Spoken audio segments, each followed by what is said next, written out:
মহোদয়ের কাছে আমার একটা প্রশ্ন আছে, 20 মাসটা কি এটা কি পরিচয় না দর্শন নাকি তার বাচ্চা অপসারণ কোনটা? আপনার 20/5 ধর্ষণ, 5-6 মাস। যদি দর্শন হয় তো 20 মাস এখন চলতেছে, এখনো তো 15 দিন হয় না।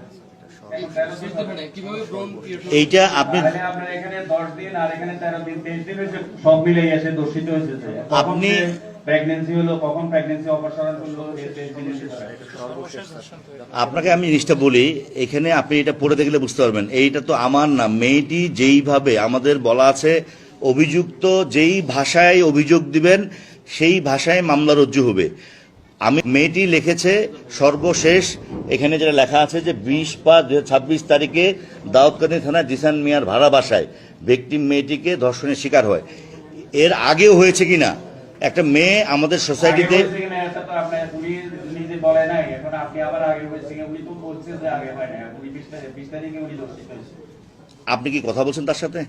নাই, যে আপনার অভিযোগটা যেটা আছে, অভিযোগে উনি বলছেন যে আমি 20 তারিখ দর্শিত হয়েছি। ওনার এই যে আপনি লেখাটা পড়লেন, জি, এর আগে হয়েছে উনি বলে নাই। এর আগে হচ্ছে 5-6 মাস ধরে যে পরিচয়, প্রেমের সম্পর্ক। পরিচয় তো দর্শিত হয় না। আচ্ছা ঠিক আছে। এই পরিচয় যে 5 মাস আগে